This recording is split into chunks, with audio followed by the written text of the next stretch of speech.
And now, ladies and gentlemen, please fasten your seatbelts. Welcome to PreneurCast. Business cards being swapped, beers being drunk. Can I say a nasty word? Can I say procrastination? With Pete Williams and Dom Gocher. How well did that go down? We can talk about that entire thing in a very another rant and soapbox episode if we want to. Visit us online at preneurmedia.tv. Hello, everybody, and welcome to a shiny new episode of PreneurCast with me, Dom Goucher, and him, Pete Williams. Hey, everybody. Welcome back. This is the new regime all over again, back to weekly shows, which is a lot more fun. Indeed, although I haven't got over the joy and the slight smile that I have saying that we're over 100 episodes now. Very good little... I'm going to say landmark, but I'm not quite sure if that's really the right term to use. But, there aren't that many podcasts who have that consistency of producing on a regular basis for the length that we have. So, it's a testament to ourselves, but I think it's also a testament to our listeners who are willing to hang around and give us great feedback and comments on iTunes and emails into support@preneurgroup.com. So thank you, everyone, for listening and being part of our little community, because it's what makes us take that time out of our week every week to put this show together for you all. Indeed. It's awesome. I mean, we almost have like there are people that pop up on the comments and things now, and we've been seeing those people. They also, they pop up in different things that we do, and we've been seeing those people now for the span of the time that we've been doing this, like 2.5 years. So I also want to thank our listeners. It's fabulous. That people have been with us for so long, but also all the new people that are coming on all the time and that are talking about how they're going back and listening to the back catalogue. So that's just absolutely great. Thank you, everybody. And yeah, Pete, it's interesting. When I first got into podcasting, which is quite a few years ago now, one of the big things that people were talking about was this thing called PODFADING, which is this idea that people start something and they go and they list themselves on iTunes and and they maybe do 2 or 3 episodes and then they just don't. They just stop. Fade away. It gets too hard for them. They just fade away. And it used to be a big problem. But I'm so happy to say, 102 episodes plus. Here we go. And we're still going. We've still got stuff to talk about, and we've still got things. People are still telling us that they want us to keep going. So let's keep going, man. Absolutely. So, if we're going to keep going, where do we go to?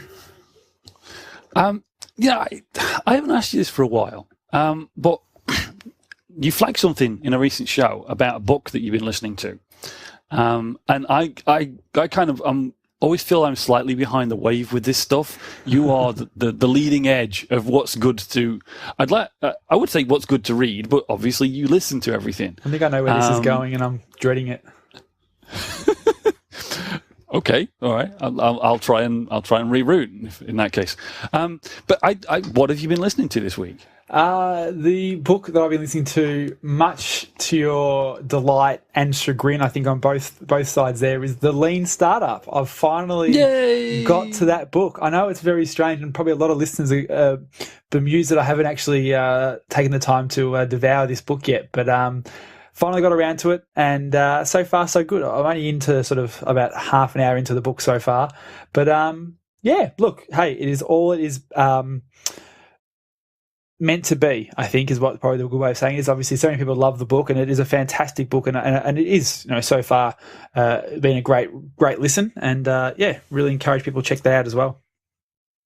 Now, I'm guilty in a little way. I mean, I originally planned to give you a hard time about that. Okay, I really did, because it's one of my books of the year, even though it's not a book of the year, as it were. But I actually have to take some responsibility for this one, because when I picked it up, first thing I did was do what I always do with any book that I want to talk to somebody about, which is to say, the core idea is this. Yep. The core idea is this. These are the big 4 takeaways or whatever, and then hopefully that gives you enough to go away and read it if you feel that it's important enough. But I think I did such a good job of summarising the book that you just went, you know what, it's not something I need to go and spend all that time doing now.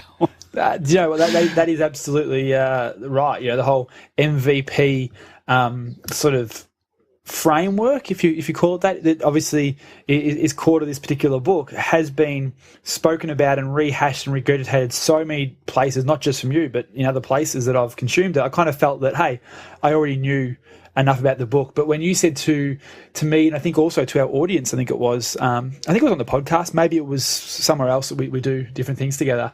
You said that you've gone back through it again for a second time. And I was like, okay, if you're going back through it for a second time, there must be something more to this than just MVP. So that's why I kind of decided to grab the Audible version, the audio book, and start listening to it. Yeah, you're absolutely right. I mean, this term minimum viable product, or MVP, as you say, it's around now. It's got some traction, it's got some momentum, and a lot of people are talking about it. But I've been guilty in the past of making that mistake. I've been guilty in the past of going, oh, it's somebody else talking about X, Y, Z. It's like, for example, if you were to pick up David Allen's book, Getting Things Done, and go, oh, it's another time management book. Very true. You know, that's one of the biggest kind of oversights you could possibly make is look at something and go, there's no value in that for me. If you've got a way of rapidly consuming this content, then there's hopefully there's going to be something in there. There should be something in there, even if it's one thing that changes the way you look at things. I mean, to me, it was in the Lean Startup. It was really, really getting minimum viable product. And that made it worth it to me to kind of reread it, and certainly to read it in the first time. So, I mean, again, I started this by asking you what you listen to.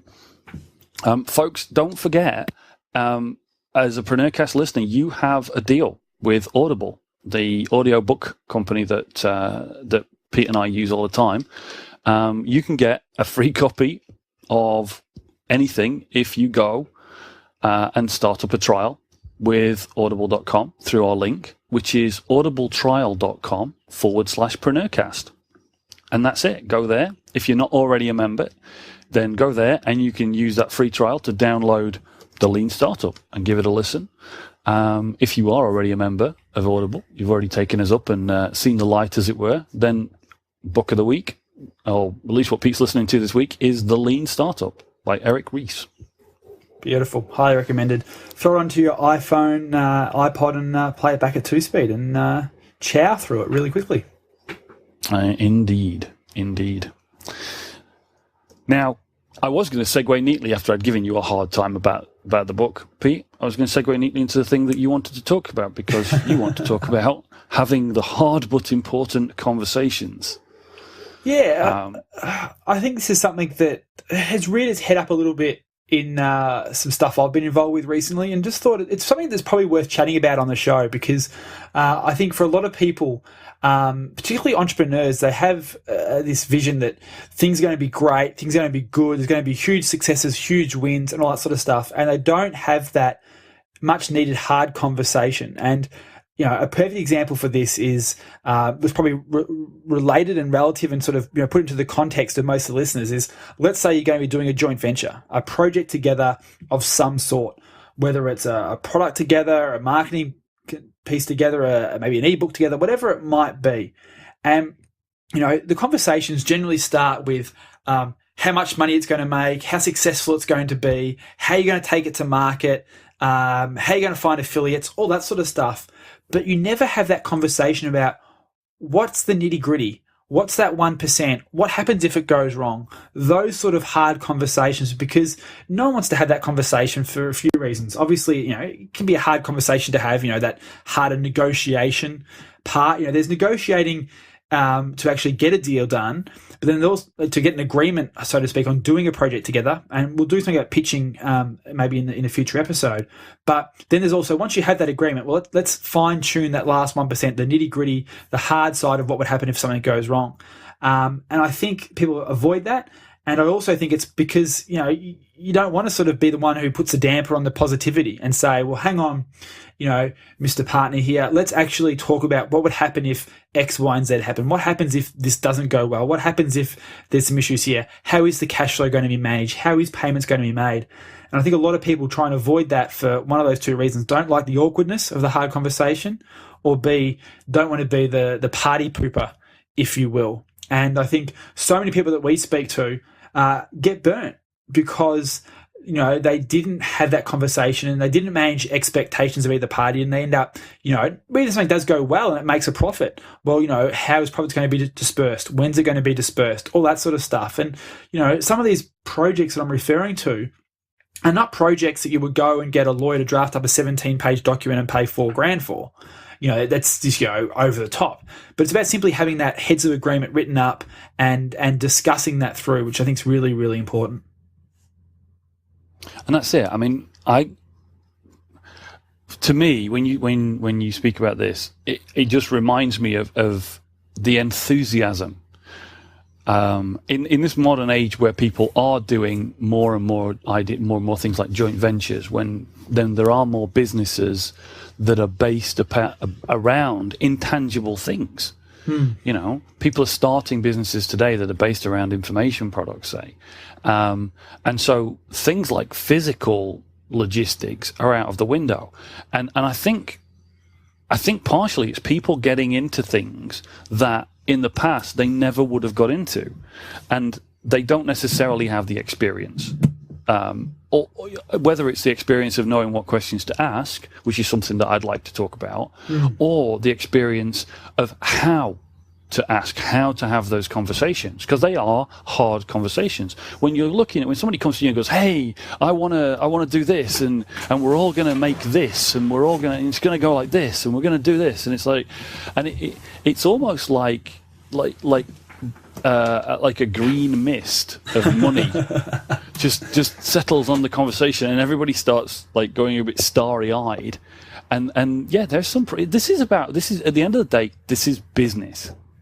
Yeah, absolutely. And you've got to get out of it what you're supposed to get out of it. And it's interesting. Sorry, go ahead. Yeah. No, that was it. It's so many times it's almost like, if anybody has listened to all 100+ episodes, they may hear this as a repeating pattern. But business is business. It doesn't matter what the business is. At the end of the day, you still have, the work that you put in and the money that you get out. And it has to work that way. You can't ignore the fundamental businesses, no matter what the offer is, no matter what the deal is, no matter who it is you're talking to. If this huge person with, some higher authority than you in your industry, or, they've got more sway, or they're a bigger company than yours or whatever, and they come to you and with an offer or a deal, a joint venture, whatever, and you get all starry-eyed and forget to ask the hard questions, then it's probably not going to go well at some point. You're probably going to end up resenting them. And that's, there's all these reasons to ask these questions, but it comes down to it's business. And I think too, and it's also a trust thing as well. And I think a lot of people don't want to have that conversation as well, because it'll imply that you don't trust the other person. And that's not the case at all. I think, realistically, if you take the time to sit down and have that conversation with, some sort of script on the lines of, "Hey, Joe Blow, this is all sounding fantastic. This is looking really, really good. I'm very buoyed by the idea of X, Y, Z and the chance we're going to have these sort of partners in the program and how we're going to take it to market. That sounds fantastic. But I think to ensure we manage the expectations of both myself and you, it's probably worth having a 15-minute conversation about some of those harder, more fine points. I don't want to dwell on them because I don't think it's obviously going to be a big issue, but just to make sure everyone's expectations are managed, can we have this conversation about A, B, C, and D? I think that sort of frame, that sort of context, that kind of script to use is really important. I think you can have that conversation in the context, as I said, of expectation management. And I think we've spoken about that on the show before, about the importance of expectation management. And I think if you frame it that way, saying, look, just so I'm across it so I can, manage my own expectations, those of my team, and obviously make sure that, I'm managing yours as well. Let's talk through these things. I have a new domism for you. Ooh, here we go. I love the domisms. Are you ready for this one? This is completely new. I'm sitting down. You have not heard this before. Disappointment is born of expectation. That is very enlightening and exceptionally true. That's what it is. I think a lot of things become is because you have your own expectations of things and you don't discuss them in this sort of scenario. You don't have that hard conversation. And obviously, when it comes down to whatever it might be at the end of the project or halfway through, your expectation is different to theirs, and you are going to be disappointed. And it's because you didn't have that hard conversation up front. Yeah, I mean, that was a very Zen statement by me. But if you think to yourself at any point in any deal, in any goings on, in any joint venture or anything, if you have ever turned around to the other party and said, "But I thought," that means you didn't have the hard conversations. Yeah, it should be simple. But we agreed, but we discussed. Yes, and that is it. It's like there's such a difference in your foundation, your strength, your platform that you're coming from. If you can say, but we discussed, but we agreed, that is a position of strength. But I thought is not. And I just want to come back to the thing that you opened with there, which is, I think, by the way, the framing that you put forward there for that conversation, I think was excellent. But immediately that you put forward this situation, I wanted to leap in. I wanted to leap in because you said, being worried about the other person might be offended and all this stuff. Let me tell you, and let me tell everybody, if somebody doesn't want to have these conversations with you, walk away. Absolutely. There is no legitimate business or business person out there that has a legitimate reason not to have these conversations. The only person that would not want to have, would be offended by being asked for the details is dodgy. End of discussion, walk away.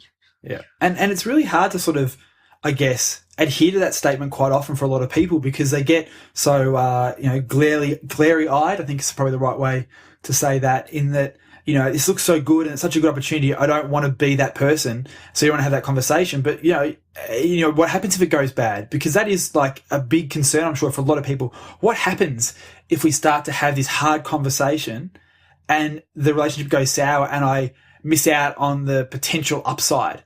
Like I'm sure people are actually, I know people who have had conversations with around this, and their justification for not having the hard conversation is this. It's going to sound ridiculous, but everyone who's listening, I'd love you to just take a moment and be honest with yourself and see if you've ever had this conversation with your own self.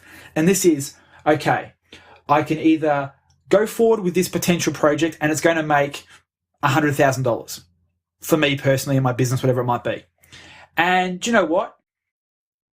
The alternative is having a hard conversation and getting the details right and blowing it and not having any revenue at all and the whole thing going out the window. So that's your two options. But the third option you justify yourself with is, well, okay, if I don't have this hard conversation and I do get screwed over, I'm probably still going to at least get 30 or 40 grand out of this, which is better than nothing anyway. So if I do get screwed, I'm going to be ahead anyway. So I'm going to take that risk. And I think so many people end up choosing option C in that scenario, that third scenario where they go, look, I don't want to risk and roll the dice on a hard conversation to end up with potentially zero. I'll just take this gut feel I have out of nowhere, plucking your finger in the air, that worst case scenario, if I do get screwed, I should at least not get screwed more than 30 grand. Does that make sense? It does, but I completely disagree with you. Yeah, it is. It's completely irrational and illogical when you think about it, but so many people have that conversation with themselves. It's not even that. I honestly don't think that many people get to see. You don't think? Okay. No, I'm sorry, they don't. They go, and the term is starry-eyed. They go all starry-eyed. They go, put a number on the table. It doesn't matter what that number is. We took in hundreds of thousands of dollars because that's the level that you operate at. But whatever level you operate at, whatever it is that you're doing, if somebody puts that money on the table as part of a deal, believe you me, you're going to have to work. Okay? Absolutely. Now, the thought process should be this. I am going to have to work. Therefore, if it goes wrong, I will have worked anyway. What am I going to get? And that's your metric. Because if it's, let's use your numbers because they're handy. If it's 100 grand because it goes well, right? Mm-hmm. Great. But if it's a less amount because it goes wrong, you've worked for that. You've put your resources in, your assets, your reputation. You stood up, you stuck your head over the parapet. You've done whatever it is. You're out there. Okay. That's what you're evaluating this conversation against. You're evaluating, it's not whether or not you offend this person and you don't have the deal. Because again, I'm sorry, but I'm standing by this. If you have this conversation and they get shirty, you just walk away. Absolutely. Because what you're walking away from is you're not walking away from physical money on the table. You're walking away from the potential of you working hard for nothing or for an insufficient return. Now, I am quite happy, and this is, I mean, I literally live my life like this. You know, you and I had a conversation this morning that went along the lines of, hey, there's this great project, says Pete. And Dom says, that sounds like a lot of work without a guaranteed return. Can we structure it this way so that we work and see a return? And I'm not saying that you were being dodgy. I'm just saying that, you know, a lot of people look at things this way. They see the idea, they see the positivity. And even you and I, who have worked together day in, day out for 2 years, we both look at each other's ideas from a practical business point of view. Exactly. What is the amount of work? What is the return? I don't care that it's you. I do care that it's you, and we have a great working relationship. But this is my point, that even though I know you so well, we've worked together on so many projects, we both evaluate ideas because it's a business, and it's in both of our interests and in the interest of the project going forward that it's realistic about what we're doing. So, you know, I'm risking offending a friend.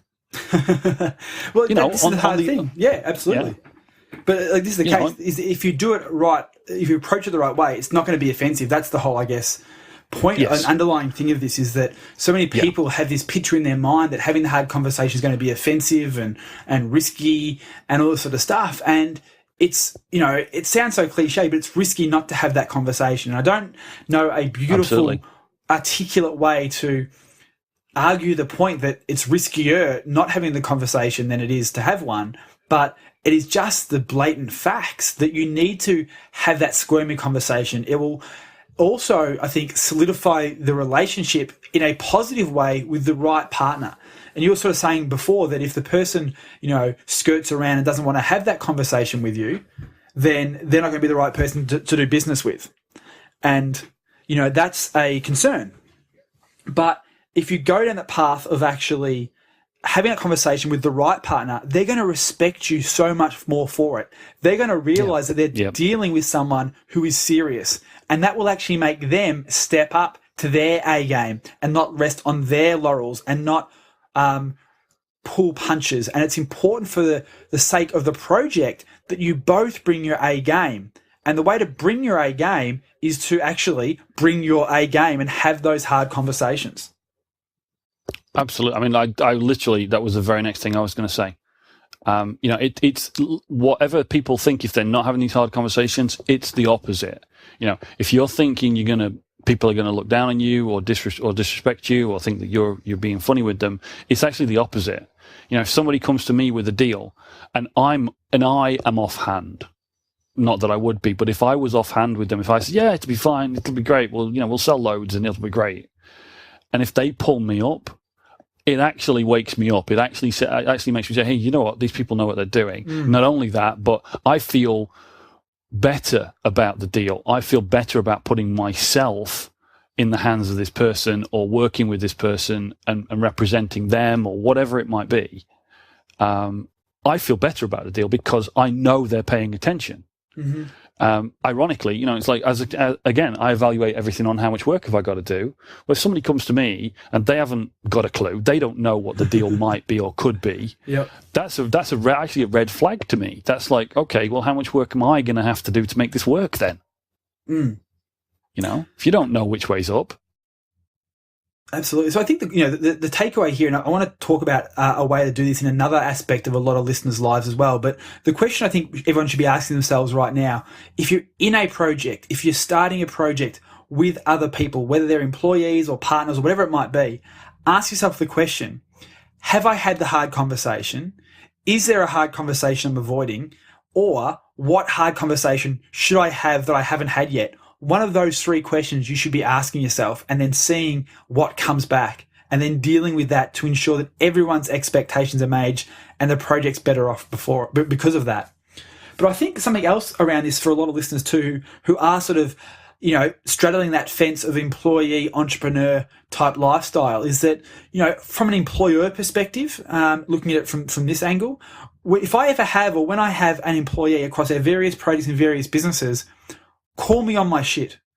Call me on hard conversations. Say stuff like, hang on, let's think this through. And not sort of saying when I'm, dreaming and stuff like that, but just, in any aspect of business, when an employee, has a conversation, a hard conversation with the right boss in the right way, with the right context, and wrapping it with that sort of statement I said before, it will show that employer, that manager, that you are serious as well, and that you are going to be a good egg, that you have the best interests of the project in mind. So I really encourage people, if they're employees, to also have this hard conversation. And I know it's quite scary when your employee going, what happens if the boss feels threatened and fires me, and all that sort of stuff. And that's a fair feeling to have. But again, it just comes back to framing and context and managing expectations and saying, look, for the betterment of the project, and put these qualifying statements at the front of them. People have probably heard and have, got their own opinion on the value of qualifying statements. I'm a big believer on them to set context and set framing.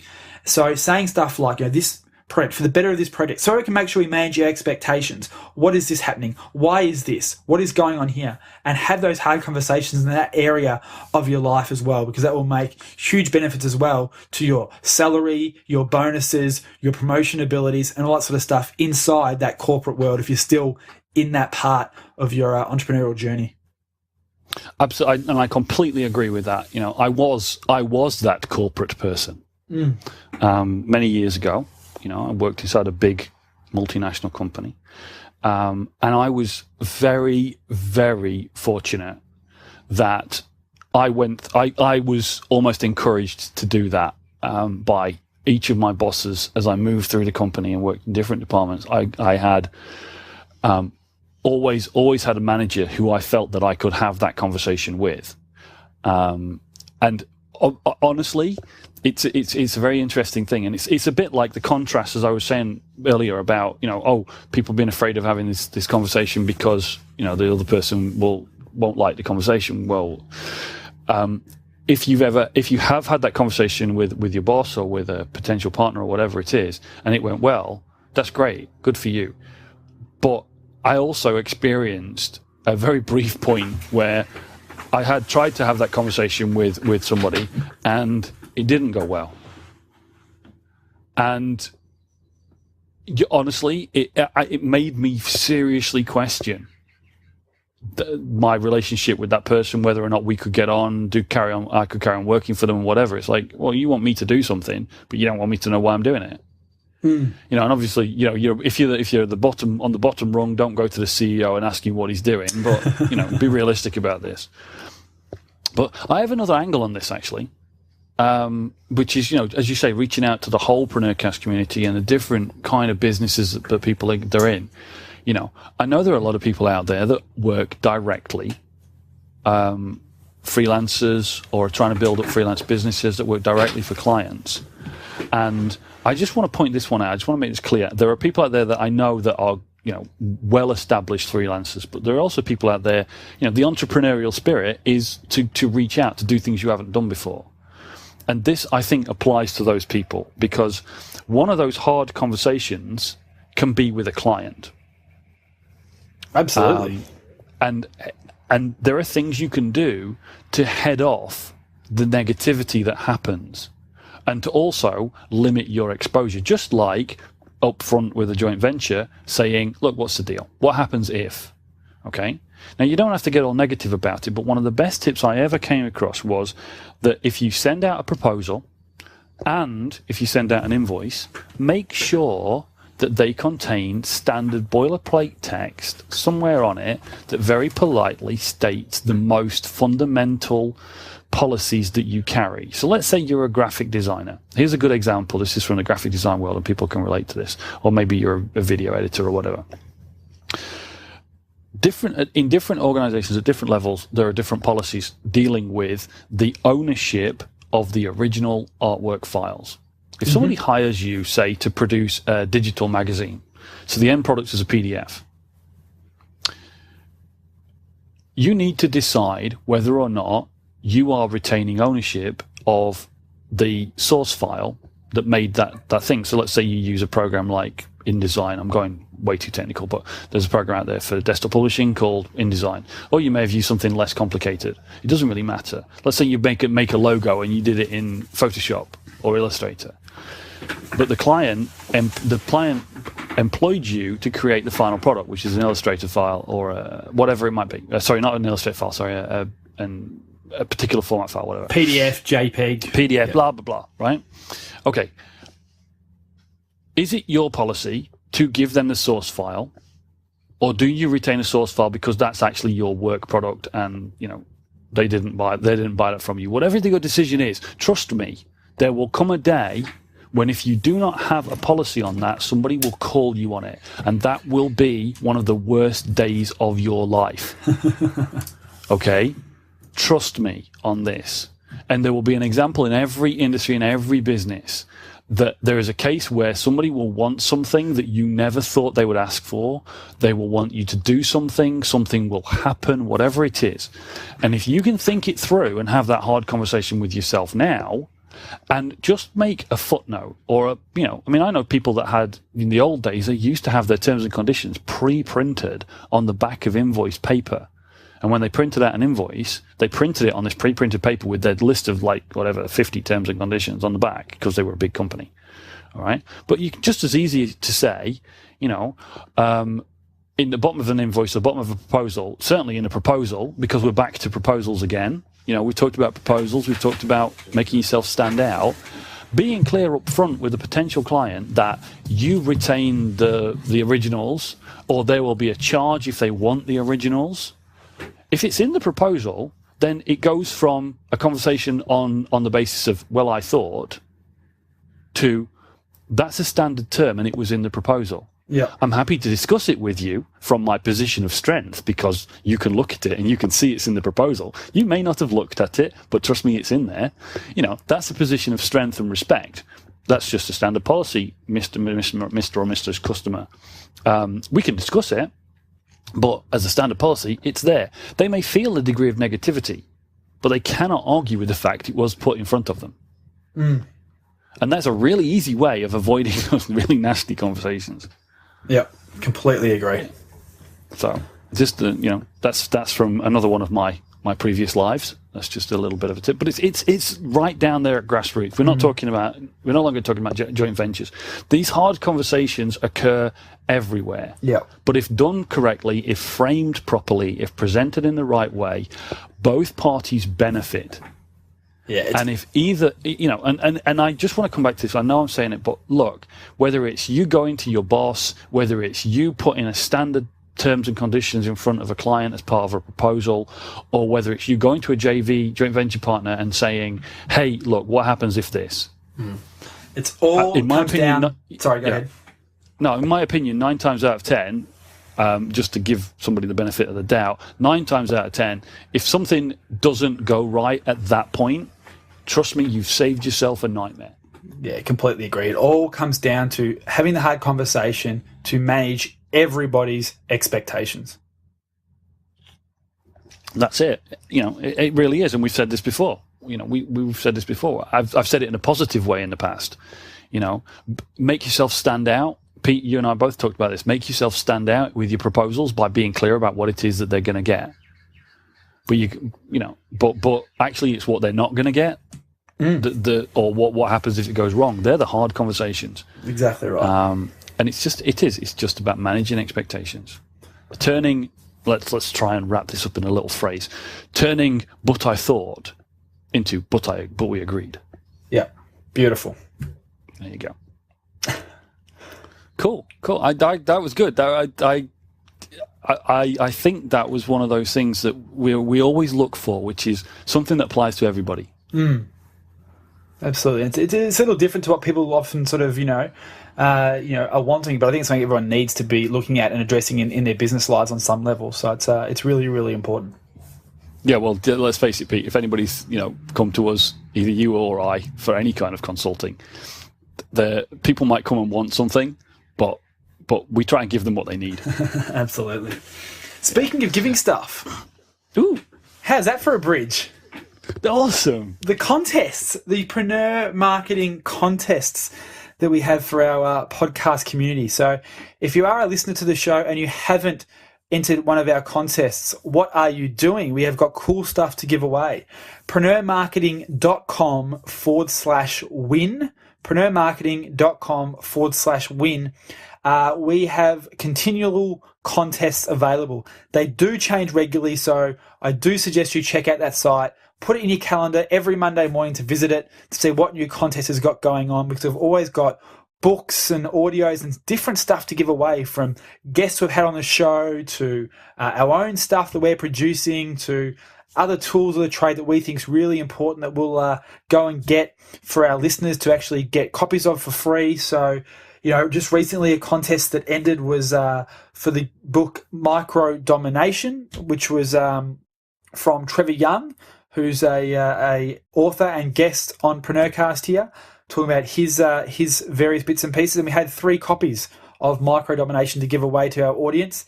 And a big congratulations to David Lee, Andrew Clues, and a gentleman by the name of Gedali, hopefully I pronounced that correctly, as the winners of that book. We've shipped them out, so hopefully you've all received them. Have your highlighters out and chowing through them as we speak and as you listen to the show.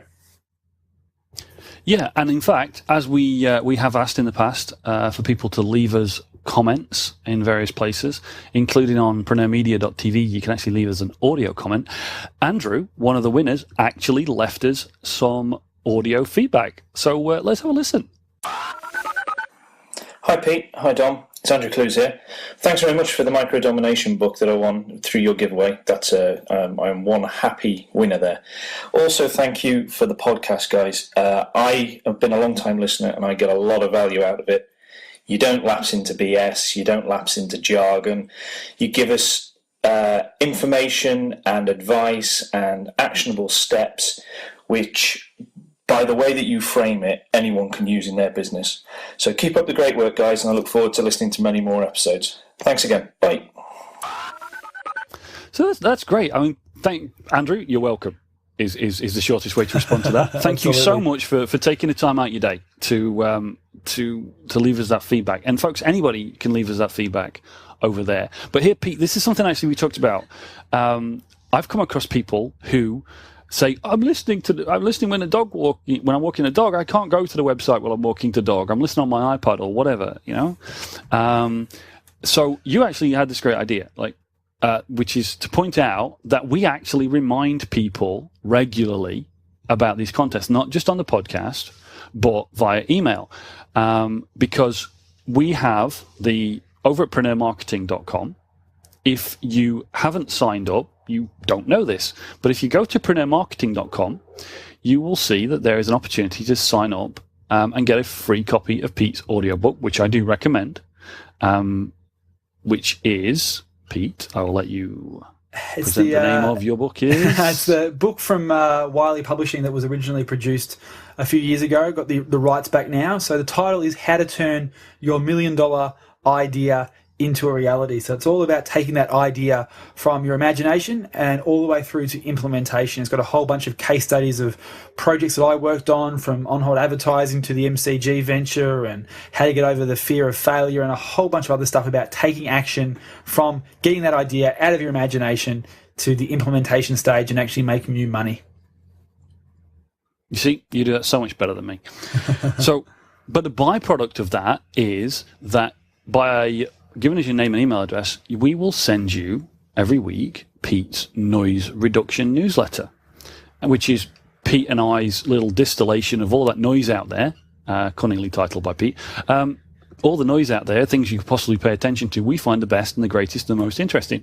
Lots of tips, cool tools, great articles, things for you to just go look at to help you, get business benefit without having to spend the time going looking. So well worth going over to preneurmarketing.com and signing up. You'll get Pete's audio book, which is great, and you'll get on our newsletter. And of course, every week in the newsletter, we'll tell you what's in the competition, and you can just click the link. That'll be in your inbox. So folks, if you're out listening to the podcast right now, just if you've got any way of reminding yourself, when you get back, just go to preneurmarketing.com and drop in your name and email address. You'll get the audiobook, you'll get on the list, and we will be telling you what is the latest competition and give you a quick and easy link. But if you're at your machine and you're listening, or you're just more able to deal with it, then it is preneurmarketing.com/win, and you'll get the latest competition details. Awesome. Well, I think that does about it for this week's edition of PreneurCast. We have another... have I missed something? I have one extra thing. Yes, I have some data, because I know you like data. Ah, okay. And I know you won't mind being interrupted because I've got data for you. I like data. You got me inquisitive again. Yeah, because we did a little bit of an audit of the podcast traffic, because that's what we do. We keep an eye on everything. We're always measuring, always monitoring, so we can manage it. And every week, we ask folks for reviews and feedback on preneurmedia.tv, or through either leaving a comment or leaving one of those audio messages like Andrew did, or leaving us an iTunes review. But some of the data we get, we actually know where people are listening to us. And you may or may not find this interesting, but I find it fascinating. We have absolutely no one listening to us in Greenland. Oh, really? Come on. Yeah, I know. Slackers. And there's no one in North Korea either. However, we seem to be quite popular in South Korea. That works. And just to make the Greenlanders feel bad, Iceland, we're good there too. Peru and Chile as well. We Awesome. are truly a global podcast, sir. Very, very cool. Well, to each and every one of you from all around the globe, thank you so much for taking time out of your week to listen to the advice, the experience, and I was going to say wisdom, but that's probably a bit of a stretch that Dom and I share here on the show every single week. We love you all. And next week, we have another interview for you. It's with a fantastic author with some fantastic stuff to share. So make sure you check that one out as well. Indeed. Thank you, everyone, from all around the world. And we'll see you next week. You've been enjoying another fine episode of PreneurCast with Pete Williams and Dom Gocher. Make sure to hang out with the boys online at preneurmedia.tv or drop them a line via PreneurCast@preneurgroup.com.